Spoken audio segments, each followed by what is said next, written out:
Então, amigos, mais uma vez estamos de volta para perguntar ao nosso querido convidado, Orson Carrara. Afinal de contas, Orson, meu bom dia e, ao mesmo tempo, o que é o Espiritismo? Meu caro Sidney e meus amigos telespectadores, que satisfação continuarmos com o nosso programa semanal e termos a oportunidade de refletir sobre esta pergunta tão ampla, tão repleta, que abre um universo de possibilidades de abordagem, de questionamentos e de entendimento da própria vida. É uma satisfação, Sidney, desfrutar deste momento. Orson, a doutrina espírita caracteriza-se principalmente por nos dar informações preciosas desta vida, da vida anterior e, quem sabe, da outra vida que vem por aí. A minha primeira pergunta de hoje seria a seguinte: para onde vamos depois que morremos, Orson? É o que muita gente pergunta, né, Sidney? Para onde vamos? O que é que a morte nos prepara? O que é que verdadeiramente nos aguarda? E poderíamos até acrescentar: quem é que vai nos receber após a passagem pelo fenômeno biológico natural da morte? Para onde vamos? Eis um questionamento que está presente na cabeça de muita gente, gerando preocupações. Na verdade, a morte representa a extinção do corpo físico. Esse conglomerado biológico é um instrumento. Nós não somos o corpo. Nós estamos no corpo temporariamente. Essa permanência temporária nesse instrumento fabuloso que é o corpo físico é uma estada temporária visando ao espírito, a inteligência imortal, a personalidade integral, o utilizar-se desta maquinaria para promover o próprio desenvolvimento, aprender com as experiências durante um certo tempo. E nós aprendemos muito na estada, neste corpo físico, esse instrumento que usamos. Mas chega um momento em que ele se torna inútil, ele se torna sem condições de uso. Então ocorre o fenômeno biológico da morte. É verdade que existem mortes que ocorrem sem a nossa vontade, mortes inesperadas, precipitadas, mortes ocasionadas por enfermidades que nos tomam de assalto, mortes acidentais. Mas vamos considerar, então, independente do gênero de morte, em que idade for, para onde vamos? Voltamos, Sidney e amigos, para a nossa condição original, a condição de espíritos, de almas imortais.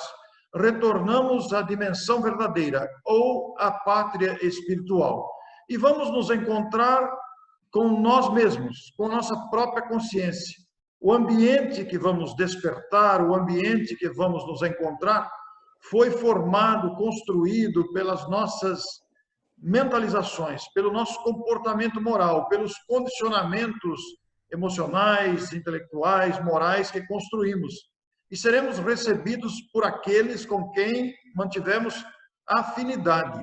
Afinidade de propósitos, afinidade de ideais, afinidades afetivas, etc.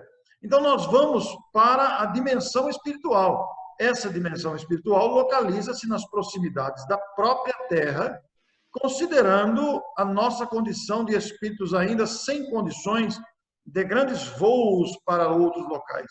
Muitos de nós, em sua grande maioria, permanecem no ambiente aqui próprio da Terra.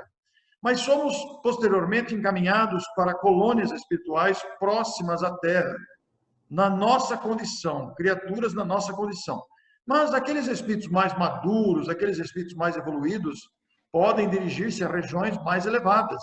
Mas, na maioria dos casos, da porcentagem esmagadora da Terra, nós permanecemos aqui no ambiente próximo aos nossos afetos, aos nossos afazeres, pelo menos nos primeiros momentos. Mas depois, gradativamente, vamos tomando consciência de que estamos num novo estado de vida e vamos nos aprofundando no conhecimento desse local que nos acolheu. O local poderá ser bom, a depender das nossas escolhas que fizemos durante toda a vida, E poderá também ser um local desagradável, a depender também da sintonia que mantemos com a nossa postura costumeira no dia a dia. Então, nós voltamos, Sidney, voltamos para a condição original, imortal, sem mudanças bruscas. Praticamente, a nossa vida, ela continua, apenas mudamos o estado de sair do corpo físico e continuar vivendo como almas imortais. Orson, parece que a sua opinião é assim, um pouco isolada perto das demais filosofias e religiões de todo o mundo, de todos os tempos. Eles falam, esse último ponto a que você se referiu, dizendo que iremos para um lugar bom ou um lugar ruim, mas denominam de céu e inferno. Onde é que estão esses dois locais? O céu e o inferno. O céu e o inferno estão dentro de nós. São estados de consciência. E são esses estados de consciência que determinam os locais onde vamos permanecer, onde vamos despertar. Mas eles são construídos pela nossa postura, pelas nossas escolhas. Então, alguém que está em paz consigo mesmo, alguém que está em paz com a consciência, está no céu, está se sentindo bem, está se sentindo...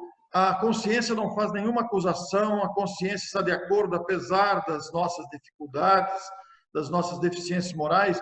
A pessoa fez o melhor que estava ao seu alcance, a pessoa está no céu. Mas aquele que morre arrependido, cheio de remorsos, aquele que morre com desejo de vingança, com ódio no coração, estará no inferno de si mesmo. O céu e o inferno não são locais próprios, são estados conscienciais. O que acontece no retorno ao mundo espiritual é que aqueles que estão imbuídos de propósitos vingativos, que guardam dentro de si muito rancor, muita mágoa, muito arrependimento, muito remorso, se juntam e estão reunidos em locais que se tornam, podemos dizer, como se fosse a imagem do inferno pintada por Dante Alighieri, por exemplo. Mas aqueles que estão com bons propósitos, aqueles que estão com a consciência relativamente em paz, se juntam aos mesmos, a outros nas mesmas condições.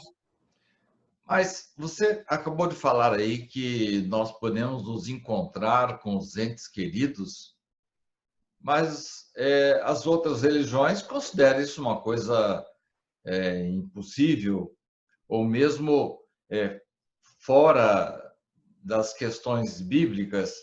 Aliás, na própria Bíblia, fala que nós devemos evitar o contato com os mortos. Nós vamos rever os nossos entes queridos, Orson? Em condições de normalidade, sim. Em condições habituais, sim. Vamos ser recebidos pelos entes queridos que nos antecederam. Mas pode acontecer também, e isso também não é uma exceção, não é tão raro assim, que aqueles que nos antecederam já estejam reencarnados outra vez. A depender do tempo que desencarnaram, pode ser que já tenham retornado à matéria. Mas também pode ser que os nossos entes queridos estejam em duas situações distintas. Em regiões mais elevadas, que nós ainda não merecemos estar, ou estão em regiões de sofrimento em virtude da postura que adotaram. Então, são três situações que podem ocorrer. A pessoa estar reencarnada, a pessoa estar numa região mais elevada onde nós não temos acesso, aí teremos que aguardar a visita do ente querido que está em região mais elevada, ou o ente querido não está numa situação muito confortável, sem condições de estar conosco, de nos receber. Mas todas essas situações são temporárias, são até que alcancemos o mérito e as condições de estarmos plenamente juntos. Orson, vamos mudar um pouquinho o tom da nossa conversa. Quando saía a procissão da Igreja Santa Teresinha, dirigindo-se e passava ao lado do Centro Espírita Amor e Caridade de Bauru, o senhor padre, depois tornou-se bispo, ele costumava parar, fazer o sinal da cruz e dizer: "Vade retro, Satanás". E eu sei que aí em Matão Isso aconteceu algumas vezes, inclusive em frente ao local onde é hoje o Clarim. Houve, assim, muitas manifestações. Isto é, as pessoas, de uma certa forma, ou não sabem, ou têm medo do centro espírita, local de reunião de almas penadas, de fantasmas, de entes fantasmagóricos. Diga-nos, por favor, Orson, o que é um centro espírita? Pois é, você se referiu bem à figura do Satanás, ou diabo, figura lendária criada pela imaginação humana através do tempo, por falta de conhecimento, para controlar as criaturas humanas, para, através do medo, controlar. E realmente esse entendimento sobre a existência do diabo, do inferno, provém de uma época infantil da humanidade. Amadureceu a humanidade e essa figura perdeu completamente o seu sentido. Não há mais lógica em pensar que Deus criaria um ser que lhe concorresse, ou que haveria um ser capaz de enfrentar a Deus. Deus é o Criador absoluto em todas as coisas. E esta cultura do inferno e do diabo, do Satanás, de almas penadas, vinculou-se ao centro espírita através do tempo, principalmente no início da prática espírita, porque imaginava-se, como você bem disse na citação da Bíblia, que há uma proibição para conversar ou evocar os mortos, os chamados mortos. Isso também vem de uma época de ignorância, onde não se conheciam os mecanismos de comunicação com os mortos e a finalidade deste contato. Mas com o advento do Espiritismo, os mortos se mostraram os próprios seres humanos em outra dimensão, com necessidades, com auxílio que podem prestar, com informações, com conteúdos que se comunicam com aqueles que estão encarnados ou ocupando um corpo de carne, mas que na verdade também são pessoas, apenas pessoas fora do corpo. Então perdeu-se esse caráter de fantasmas, de almas penadas e almas do outro mundo, porque não há almas de outro mundo, somos almas todas deste mundo mesmo. Apenas algumas estão aqui ocupando corpos de carne e outras estão na dimensão espiritual. E o Centro Espírita ficou com esta vinculação no passado. Embora hoje ainda haja preconceito, embora hoje ainda haja essa sensação de alma penada, de comunicação com os mortos sendo proibida por algumas crenças, o Centro Espírita é hoje um centro de estudos, um centro de serviço, de trabalho em favor das criaturas humanas. O Centro Espírita, ele iniciou as suas atividades através da iniciativa dos adeptos do Espiritismo, que com o advento do Espiritismo foi-se possível o surgimento dos adeptos. Esses, por sua vez, sentiram a necessidade de formação de grupos, e esses grupos se estenderam através do tempo, chegando até os nossos dias, como aglomerações, como conjunto e formação de grupos que se uniram em torno do ideal espírita. O Centro Espírita, pensando do ponto de vista da legislação de um país, vamos falar do nosso Brasil, é uma organização jurídica, ela tem que atender à legislação do país.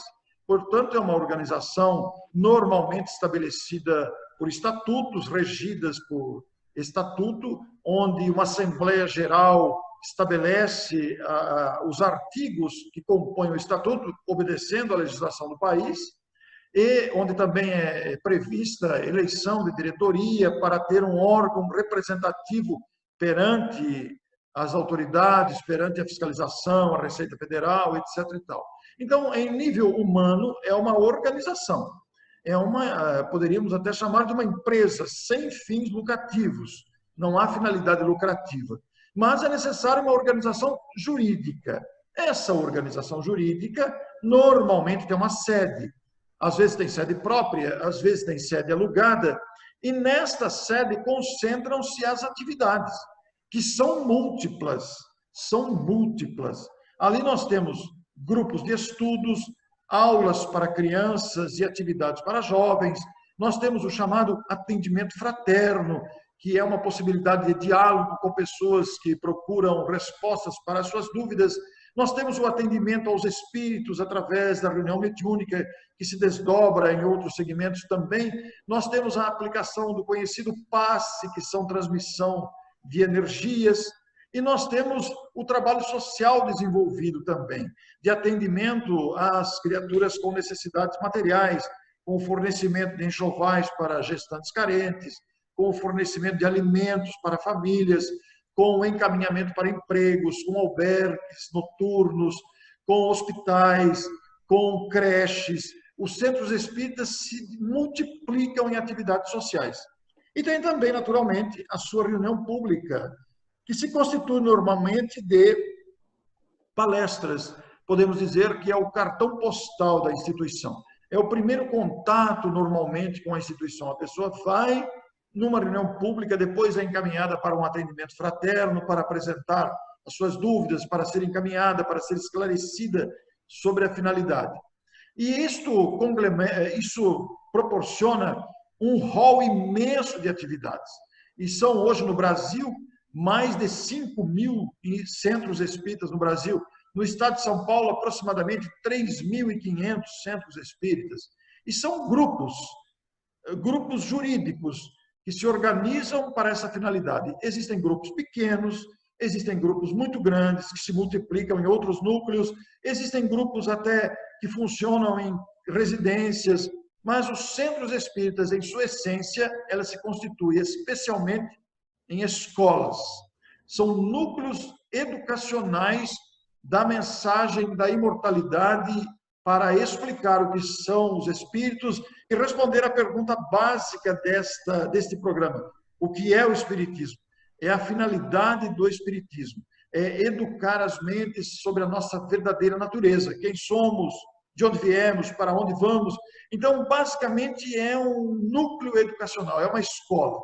Mas ele também é um hospital. Não um hospital nos moldes convencionais, como nós estamos acostumados, principalmente agora que os hospitais estão na mídia, estão em destaque com a pandemia.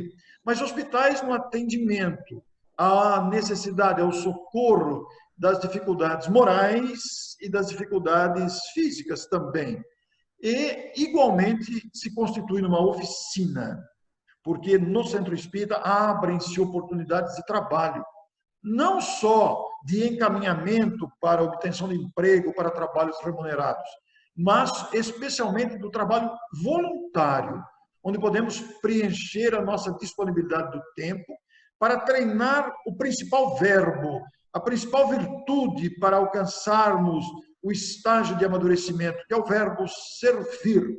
E o Centro Espírita, ele se presta a esta oportunidade de serviço e de crescimento do ser humano. Orson, os espíritos desencarnados, os mortos, particularmente os nossos parentes, podem nos auxiliar? E para que eu possa contar com o auxílio deles, eu tenho que ir a um centro espírita? Os espíritos familiares, é bom que se diga aqueles que estão em condições, porque não basta o fato de ser um familiar desencarnado, que nós vamos aguardar que ele se transformou imediatamente, que ele já se tornou capacitado para isso. Nem todos, convenhamos, nem todos nós estamos em condições ideais de equilíbrio e serenidade. Muitos de nós, ao desencarnarmos, vamos precisar de um tempo de adaptação, um tempo de conhecimento, um tempo de aprendizado, e muitos dos nossos familiares passaram por esse tempo de aprendizado, de adaptação, e se tornam, sim, trabalhadores do bem. A depender do estágio em que se encontra, os espíritos familiares sempre nos ajudam. Sempre nos ajudam. E se não têm condições de ajudar, vão recorrer a outros para que nos ajudem. Mas, para receber ajuda do familiar desencarnado, que está em condições de ajudar, ou que busca ajuda para nos auxiliar, não significa que a pessoa tenha que ir a um centro espírita. A pessoa não precisa ser espírita para receber a ajuda do seu familiar. Qualquer criatura humana, independente da sua crença, independente da sua idade, independente do seu status, da cidade onde mora, da época que nasceu, da idade que está, se é casado, se é solteiro, se é homem, se é mulher, independente. Os familiares que se foram e que estão em condições sempre buscam auxiliar. Não há necessidade de ir ao centro espírita. O centro espírita é um caminho facilitador para o conhecimento, para nos inteirarmos de como ocorre esse contato, esse auxílio, de como ocorre essa questão. Mas é muito importante pensar no auxílio que nunca falta. No programa anterior, Sidney, nós falamos que tínhamos uma outra história. Nós nos referimos à história de Irmã Dulce, que o médico oftalmologista foi visitá-la, nos emocionamos aqui, nos vergamos diante da grandeza desses espíritos. Eu disse que tinha uma outra história que cabe nesse contexto da sua pergunta. Porque o nosso querido Lamartine Palhano Júnior, que é um médium já desencarnado, ele atuava no estado do Espírito Santo, e foi um grande pesquisador espírita, um grande pesquisador.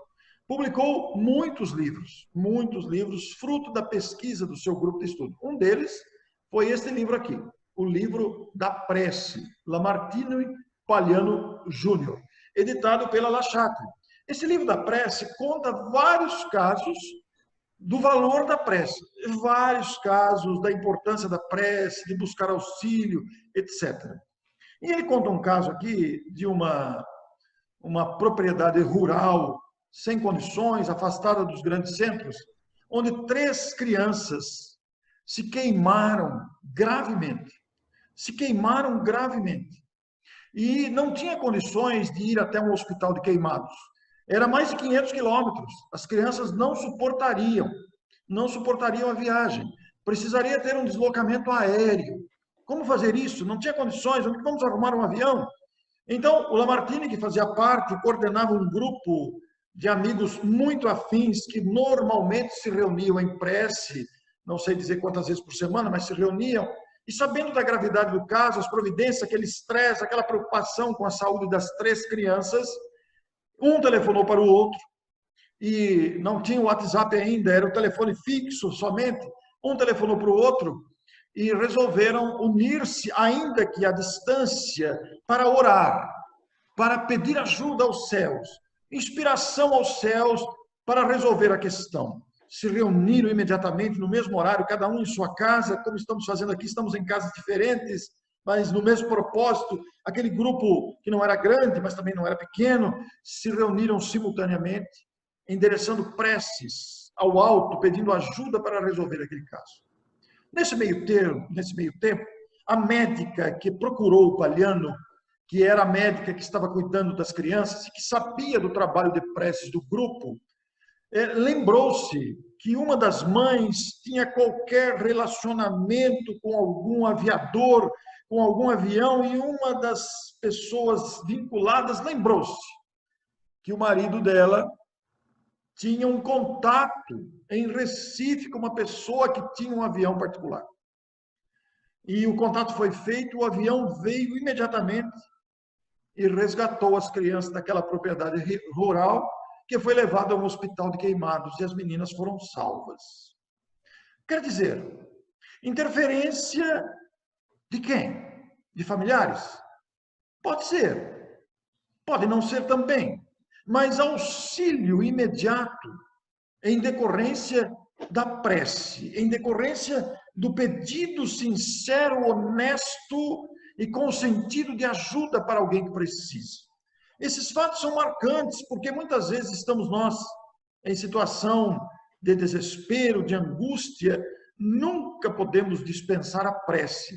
Os nossos familiares ouvirão. Se estiverem em condições, vão providenciar. Se não estiverem, vão procurar ajuda. E mesmo que eles não ouçam, digamos que os nossos familiares a quem estamos pedindo, orando, estejam em condições difíceis, as preces serão ouvidas por outros espíritos amigos que estão sempre atentos à recepção dos pedidos de socorro vindo dos encarnados. Então, os familiares e suas situações de ajuda estão sempre presentes, de uma forma ou de outra, direta ou indiretamente. Quer dizer, então, que eles continuam preocupados conosco, sensibilizam-se com os nossos problemas e, quando é possível, eles retornam e, se não podem retornar, eles pedem por nós e solicitam o auxílio de outras criaturas para nos atender aqui na Terra? Isso mesmo, Sidney. A sua pergunta me lembra um fato muito curioso. Eu recebo muitos pedidos por WhatsApp, ou Face, ou e-mail de pessoas que perderam, entre aspas, porque ninguém perde ninguém, é bom que se diga isso, que perderam seus entes queridos. E uma das principais perguntas, é interessante dizer isso depois da sua pergunta, uma das principais indagações que as pessoas fazem é se aquele que morreu vai se lembrar dele. No local em que está, se vai ter lembrança daquele que ficou. Como se quem morresse, quem desencarnasse, desaparecesse. Mas a gente sempre destaca que o fato de desencarnar, de morrer, não significa em absoluto perda de memória ou perda de laços de afeto. Muito bem. Isso é uma coisa, assim, consoladora, né, Orson? Muito. Eu, não raramente, quando a coisa aperta para o meu lado aqui, eu sempre tenho, assim, contato, ainda que ligeiro, da minha mãe, do meu avô Joaquim, que jamais me faltam nessas situações. Bem, Orson, nós estamos chegando ao final da nossa conversa de hoje. Eu tenho aqui uma pergunta, mas o tempo não vai nos permitir. E vamos deixar para o início do próximo programa. Eu vou querer que você me fale a respeito do passe espírita. Se o passe à distância existe, se não existe, se é a mesma coisa que o jurei, que o reiki, enfim, será um assunto para o nosso próximo programa. Obrigado, Sidney. E aos amigos, fica o nosso convite para estarem conosco no próximo programa, para darmos continuidade a essas indagações e a esses desdobramentos que o programa O que é o Espiritismo nos permite. Muito bem, chegamos ao final. Agradeço a você, meu caro espectador, meu caro ouvinte, que nós possamos continuar com este trabalho e que o Orson continue sendo inspirado pelos parentes dele ou pelos bons espíritos que estão acompanhando o nosso programa. E eu não vou deixar de continuar perguntando, afinal de contas, Orson, o que é o Espiritismo? Que pergunta maravilhosa que nos permite tantos desdobramentos mentais, intelectuais, emocionais e psicológicos com a grandeza desta doutrina. Até já, ouvinte. Na próxima semana estaremos de volta. Até lá.